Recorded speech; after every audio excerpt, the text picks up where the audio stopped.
สบายดีพี่น้องสุดที่หักในองค์พระผู้เป็นเจ้าของเฮาทั้งหลายมื้อนี้เฮาก็กลับมาพบกันในรายการ Everyday Podcast with ไสสนะรายการนี้ที่จะเฮ็ดให้พวกเฮาเติบโตและได้เสริมสร้างความเชื่อของเฮาให้กับองค์พระคริสต์หลายขึ้นมื้อนี้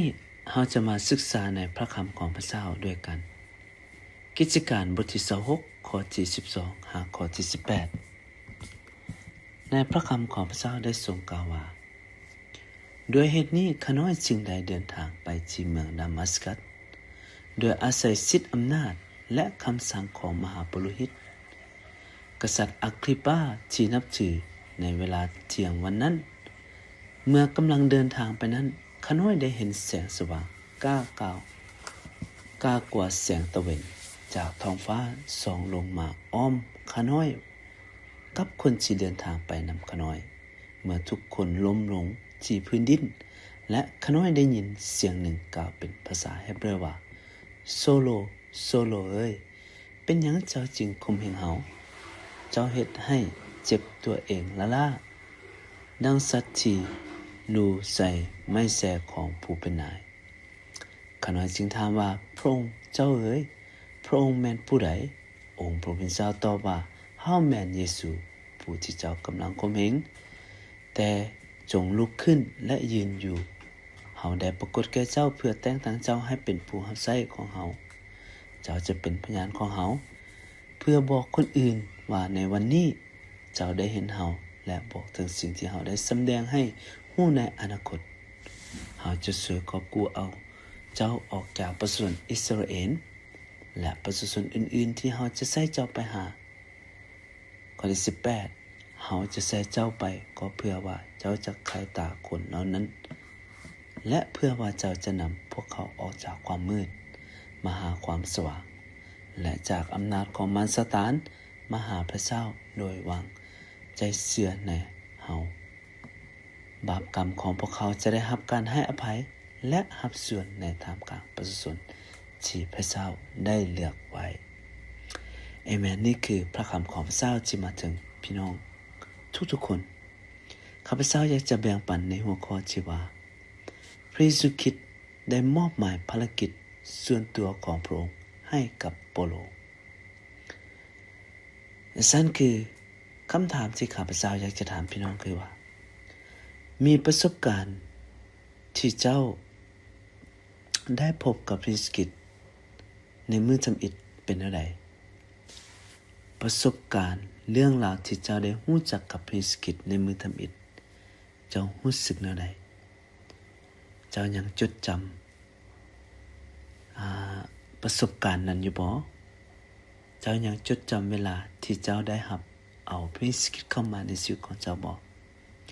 และแม่นหยังคือการทรงเอิ้นในชีวิตของเจ้าที่เจ้าได้สัมผัสว่าพระเจ้าเอิ้นเจ้าถ้าว่าเฮาเบิ่งในพระคำของพระเจ้าในตอนนี้ชีวิตของอาจารย์เปโลเป็นคนที่ข่มเหงคริสเตียนเบื้องหลังแต่ในช่วงนี้เป็นช่วงเวลาที่เราได้รู้จักกับพระเจ้าส่วนตัวและพระองค์ได้มอบภารกิจนี้ให้กับเราเป็นพระคัมภีร์ที่ตอนเนื่องจากที่อาจารย์เปโลอยู่ต่อหน้ากษัตริย์อักริปา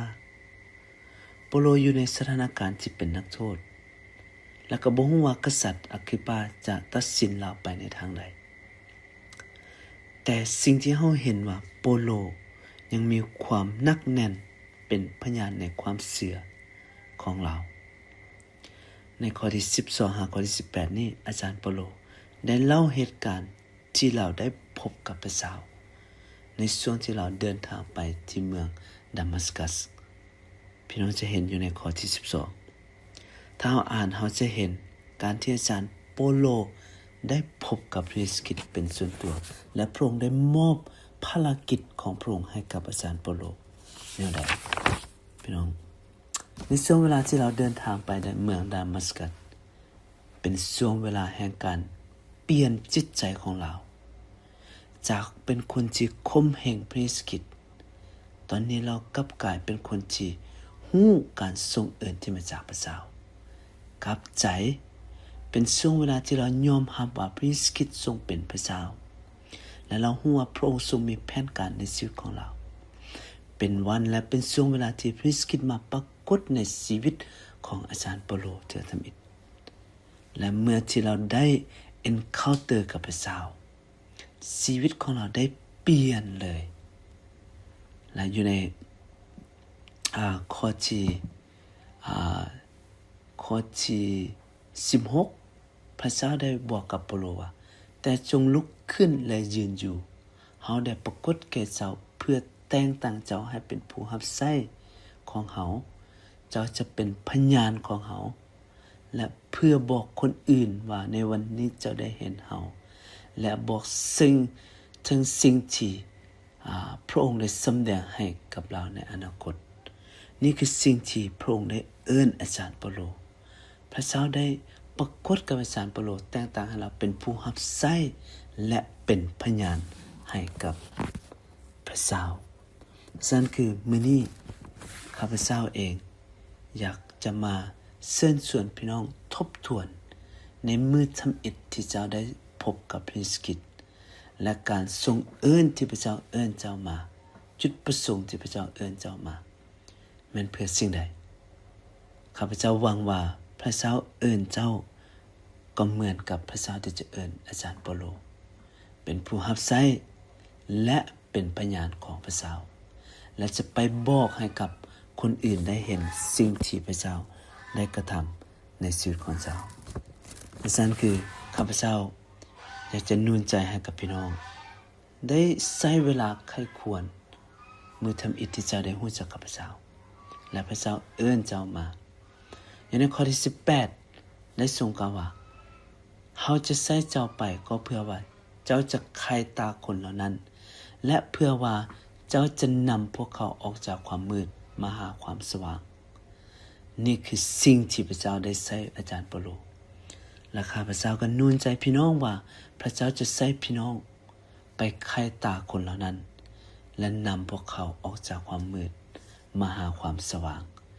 นำพวกเขาออกจากอำนาจของมารซาตานมาหาพระเจ้าและวางใจเชื่อในพระองค์และบาปกรรมของพวกเขาจะได้รับการอภัยเอเมนบอกพี่น้องมื้อนี้ข้าพเจ้าอยากให้พี่น้องได้จะไข้ควรมื้อทำอิทธิเจ้าได้รู้จักกับพระเจ้าและพระเจ้าเอิ้นเจ้ามาเพื่อภารกิจและพันธกิจของพระเจ้าเอเมนพระเจ้าเอิ้นเจ้ามาเพื่อที่จะเป็นพยานและเป็นผู้รับใช้ขององค์พระเยซูคริสต์ให้คนอื่นได้เห็นพระเจ้าผ่านทางชีวิตของเจ้าในมื้อนี้ร่วมใจกันอธิษฐานพระเจ้าบิดาลูกสรรเสริญแด่พระองค์ขอบคุณพระองค์พระเจ้าสำหรับการทรงเอิ้นที่มาจากองค์พระเจ้าในชีวิตของพระลูกในแต่ละคนอยู่ที่นี่พระลูกได้ถูกเอิ้นเพื่อให้เป็นพยานและเป็นผู้รับใช้องค์พระผู้เป็นเจ้าตลอดไปโดยพระเจ้าขอบคุณพระองค์พระเจ้าที่พระลูกได้เจอพระเจ้าโดยส่วนตัวในชีวิตของพระลูกจึงอธิษฐานในพระนามองค์พระมิสกิเจ้าเอเมนเอเมนขอพระเจ้าอวยพรพี่น้องแล้วพบกันใหม่เอเมน